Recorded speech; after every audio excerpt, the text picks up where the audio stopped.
This is the original Subway restaurant. This is a picture from the 1970s of their very first location. Certainly, as I look at that, it screams franchise, doesn't it? Subway started as a single location, and today, 30,000 restaurants later, they are the biggest restaurant chain in the world. Everybody knew that, right? Really amazing how they've had to transform their business. And there's one other little company here I want to talk about. From the little acorn, next slide, grows the mighty oak. Your company has become its franchise category and business leader and continues to grow and thrive and can do so into the future. But to ensure that we're here for the 40th anniversary convention, we've got to do some things differently. So let's talk about some organizations in transition, and I'll give you a very specific example. Change is difficult. This is a photograph of what Wendy's looked like. Now, I will confess that I had the opportunity to get to know Dave Thomas pretty well when Dave was alive, and he wasn't quite the guy you saw in the commercials, but pretty much that way. But Dave's vision was, we're going to make the best burger in the quick service restaurant business. We're going to sell great food. We can't compete with McDonald's on volume. We don't want to be a part of that McDonald's Burger King dynamic of the 60s and 70s where they chased each other. We're going to focus on quality. So this is the Wendy's that most of us know, and this is what Wendy's looks like today. Their business model is now not predicated on the best food in the QSR or quick service restaurant business. Their focus is great, fresh food, quality, fast. Yogurt parfaits.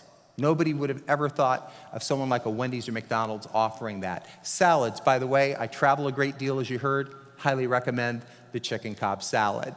Let me give you an example of those that are not going to succeed. They had a window of opportunity to affect change. They failed to embrace change as a normal part of growth, and they're now failed or failing as businesses. Here's one of the most recent examples, and by way of full disclosure, our organization has played a role post-bankruptcy in trying to re-engineer their business. 10 years ago, 7,400 Quiznos operated in the United States and Canada. Today, 1,600 units. In 2013, they closed between 70 and 90 stores a week, where the owner put the key in the door, left the equipment, left the signage, they walked away from the lease. $400 million in shareholder equity wiped out in a prepackaged bankruptcy. There was a time nobody would have ever thought of Quiznos as going bankrupt in a way. Today, that's the cold reality of a company that didn't face, and more importantly, embrace change. So, let's talk about what winning organizations do. Those that win exhibit very specific behaviors when facing the need to change. Understanding what you control and what you don't, circle of concern, circle of influence, becomes very, very important to being able to focus on what you can control and what is important, and winners can separate what they need to understand versus what they can personally control. So Mark had the opportunity early on to talk to you about the circle of concern, what you need to understand but cannot control, versus circle of influence, what they actually can control. Winners understand the difference, and they frame each challenge in this context so they can focus on affecting positive change where they can, and they don't worry about the things that they cannot control. Is anybody here personally in control of the United States economy? No. Do you need to be aware of what's going on? Yes. Can you spend a lot of time, emotion, energy worrying about that? You can. But should you? No. So what we need to do is understand what winners are doing in their businesses to move their businesses forward. The numbers, when you look at the revenue growth of the folks that we're going to bring up here, is absolutely amazing. I'm excited to have some of your most successful colleagues join us, and they have graciously agreed to share their experiences. There are 5 questions that we want to ask them. The first is, what would you tell this audience about your existing business? Second, briefly, what does your local market for services look like? By the way, I'm tremendously excited to sit and talk to Scott. My son Rob, who Mark mentioned, lives in Cleveland. I have to tell you, next to Beverly Hills, one of the most exciting places to live in the country.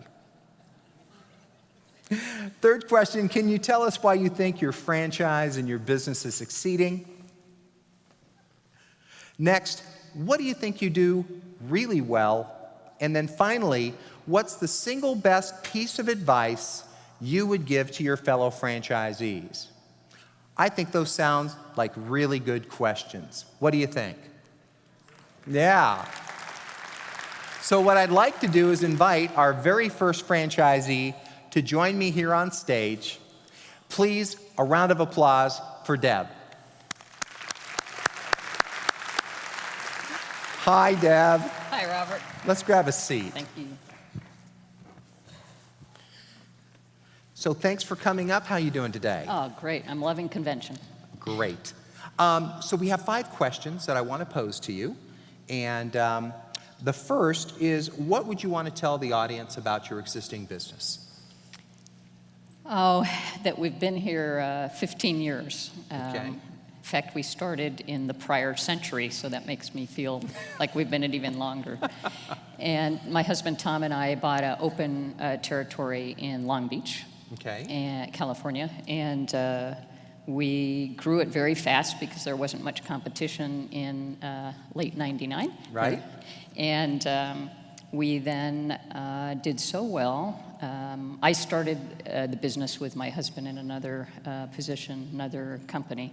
Right. And we decided to open another franchise. Terrific. So we went to a contiguous territory near Newport Beach, and thought that that was going to go just great. And Tom quit his job and started that territory. Went great. Started again in an open territory. But then he got another job offer back in his maritime industry. Okay. And so he left and said, Deb, you're doing a great job. Just go ahead and do what you do. And what I found was that we went to a plateau then at both offices, not just the one, but both offices. And I think it's because of who I am that I need to focus. Right. And so we just found both of them. I couldn't get a good team at that other office. And it just needed some more attention, and I had split attention. So we made the hard decision to actually sell that second franchise so I could concentrate where I feel comfortable in my comfort zone in our first Long Beach office. And just so I understand, it sounds like that the 1 and 1, instead of being 3, really became, instead of 2, 1. In other words, rather than having 2 great businesses, or maybe one that was good and one that wasn't quite so good, it sounds like trying to operate both businesses, you ended up with some challenge across both. It was, and the Orange County area is a very difficult area for a lot of reasons, and it was just my comfort zone too. It isn't the case for a lot of people, but for us, we said, hey, we're going to make this decision. And the interesting thing is, the 1 + 1 wasn't 2, it was just 1. And what we found out was in 6 months of concentrating on Long Beach, we were making the same in revenue as we were with both offices. And I'm going to guess possibly a pretty nice proportionate bottom line. Yes, it was very nice. And so then we kept growing until the recession hit. Okay. And so then we, in 2010, I think we were doing half of the revenue we were at our high point in 2008. And it was hard. It was hard to see. And I think the feeling was there was nothing we could do about it. in a Right. way. My husband started his own business. We had a general manager at the time, and so I started working with him in his business as well. Right. And silly me, I forgot the lesson about my focus and who I am. And so it just stayed. It stayed in a plateau. And it sounds like you got into a better place by focusing on some of your strengths. I did, and I found that, too, that I needed, with two businesses in a recession, we needed some cash flow. So I said, Right. hey, I know Home Instead. We've done it before. Let's try and do it again. And I love Home Instead. It was so good to concentrate again and re-engage. And it really made a difference. The other thing is, my husband and Tom and I are in our 60s, and we had to start thinking about our legacy. Right. And I said, well, is this the legacy we would want? Would we want our revenues at that level? And really, even more important to us, because we're so connected to the Long Beach city, is this the legacy we want to leave in Long Beach, in our community, for what we're doing, when our mission is that we take care of as many clients as we can? And no, it wasn't. There was an answer to no, to both of those. And so we started focusing, and the results were astounding, absolutely astounding. In 2.5 years, we doubled our revenue, and we're at a level we weren't, well above where we were even in the before the recession Before the started. recession, sure. So we were excited about that. That's terrific. And for those folks that maybe don't know much about Long Beach, your local market, unbelievably fabulous. Everybody writes a check. Nobody wants to talk about fees. Yeah, right. Okay, just checking. Long Beach there's a really good thing about Long Beach. It's kind of the city you can get your arms around. Right. You really can get to know it. People are real genuine and that type of thing. But it was a Navy town, a lot of poor areas, a lot of veterans. Yep. And so lower income and middle class, the ones at the higher levels along the beaches, they have a lot of other options besides Home Instead. Right. So we found that we concentrated on middle class. And then California, of course, has its own regulatory problems and the fact it's real employee favored rather than employer favored and those things. But really, they didn't bother me too much. You deal with those and you remember it later and said, oh yeah, that was a hard time. Well, but look where we are now. Yeah. So we got past that. And then the competition's the other hard thing. Sure. So if you had to focus on one or two things, briefly, why do you think your business is really successful right now? What's really working for you? It's the people. Okay. It's incredible because I have to say the hardware part of it, the tools, the operations, that we'd been pretty good about that. We were all in all the time. Okay. But we let opportunities pass by because we weren't always ready. Okay. So we'd made some good hires and we were doing a little better and I was focused and I said, whoa, this is good. This is kind of fun. I enjoy what I'm doing. Right. So the team really became incredible. But I have to say, the first thing about the people, the software was the most important thing, and yet it's the most simple, really. And the focus was on me, too. What did I want to do? What did I enjoy? I enjoyed it so much when we had a team where everybody loved coming to work. And that's where 1 + 1 = 4. It's incredible when you get a team and they're all capable and they share ideas and they communicate and they work it out. And you've got 4 ideas coming at you from 4 different departments. Right. And we're small companies. We're the ones commanding our own company. Right. And we can change. We can innovate. We can make quick decisions. But I learned to empower that team. I would hire really carefully. And if I didn't get it right the first time, within 2 weeks of a hire, I would let them go and get someone else. Right. It took us 3 times to get a good staffer within a month and a half. And so we were very careful about that because we celebrated that victory. That team was just incredible. And I asked one of my staff people, why do you think this team works? And she said some of the things that we're hearing at convention. She said, because I own my piece of the pie. I own my RRC department. That's that commitment to cause. And she felt empowered to be able to do things and bring it to my attention, but she believed in it. And she said, yet, we know that I'm only part of the pie and the whole pie is important. Right. And that no one's more important and the communication is important for the whole thing to work. So what's the one thing you think your organization just does exceptionally well? I guess I have to kind of go back to me again. And one thing is I'm real results driven. And again, the owners are the ones in charge of this, really, Right. and we can really lead. You know, you saw the penguins yesterday and the leader out there. That's not really me. Really, I kind of like to be I like to make sure that the team wants to go themselves. I don't want to pull them. I want them to see the goal. And our goal was, let's take care of as many seniors as we can, absolutely as many as we can. And we concentrate on hours in our office rather Right. than revenue. And so they know, they understand it. Ooh, I don't want to lose that shift or that hour. So all of our bonuses, everything, our team bonuses, that everybody gets the same $250 if we reach a certain hours, is for everybody, even the receptionist, the on-call person, and it's hours. That's great. So those types of leadership things is, I think, really what we do. And I learned not to micromanage, that because they're capable. That's why I hired them. They're Right. better than I am at everything. What I found out I was good at is leadership, and I have to say, I almost cried when I saw Vince Lombardi up there, because Vince Lombardi was my husband's distant cousin. Ah. And Tom has it almost born in him about coaching, and so he really helped me learn about that. And I learned to be a leader, and it was really true. I definitely was not born into that, and business was not my favorite thing to do originally before Home Instead. And I found out I love it, and that's the other thing we do really well. We love what we do, every one of us. Terrific. So if you had a singular piece of advice to give to all of the owners in this room, what would it be? I think it would be to add a third circle. All right. Right in the middle of that influence, that's Right. a circle of inspiration. That's what I found. I didn't know that that's what I needed. But I focused on myself and I said, hey, what do I need?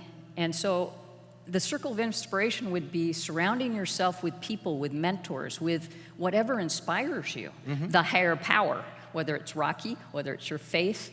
For me, it was the team. That particular team inspired me, because I was so proud of them and the things that they could do and what they could do to our company. And it's caregivers too, but I'm talking about admin really here on that staff. Well, one of the things that's interesting as I listen to you speak is that it's very clear as the leader, you're setting the rate, pace, tone, and commitment to the success of both the team and the business. And that feels good. It does. And I have to think that I think all of us could probably spend some more time. I have to thank Tim Shanahan, actually, shout out, for doing a style analysis on me. I'm a real results-oriented person because of that, and I learned what motivated me. And when I looked at hours, Right. and I have to say, I cannot be happier now that we're looking at individual franchises and rankings on Right. hours. Right. That's how we've done it all along, is hours. How much are we impacting the community? How much market share do we have in terms of how many hours we're providing for our community? Right. We're ranked 25 in hours in the network. Congratulations. And I felt that then my goal, my results-oriented goal, and all of our staff is met by that. And when I come back and tell them that, they are going to be ecstatic. And it'll Terrific. we celebrate all those little, because right at the beginning, things weren't happening really well. There were little things. When we focused on an hour, when we focused on a shift, a client, then we would celebrate those. A CSR would come in and say, I just got a new client. Ring a bell. We all clap down the hall. Terrific. Instead of the CSRs or the staffing going, oh, shoot, I've got to staff another one. Right. They're so happy. And it's not because they're getting bonuses or whatever. It's because they believe in the goal. And I don't have to lead by pulling them. They believe in it. And if someone, I have to say though, I know the team works because it crashed and burned a year ago. There were a couple of people who had personal problems. They brought them to work. It split the team in two, groups against other groups. It's not my job. Our sales just plummeted. Yeah. And I know it works. And so it's taken a year to get it all back again. And we've got another, what I hope is a dream team again. And it's just a joy. And I think if everybody concentrates maybe on what it is that motivates them. I had no idea a team like this would motivate me. Right. And I think, too, that you don't get a dream team all the time. They're fleeting. But you can always have that as your goal. That is the software that runs this business. And it has just been not only an incredible success to us, not only a legacy for us that we feel we have in the community now with Right. hours. Now we want to concentrate on the quality of those hours. We can always do better on that. Right. And we're just so pleased about it. And I think now, instead of staying awake at night, all those things, all of those things of concern we can't control that do keep me up at night Right. or whatever, they actually don't anymore. I can't wait to leap out of bed. So instead of worrying about what keeps me awake, I found what makes me leap up out of bed. That's terrific.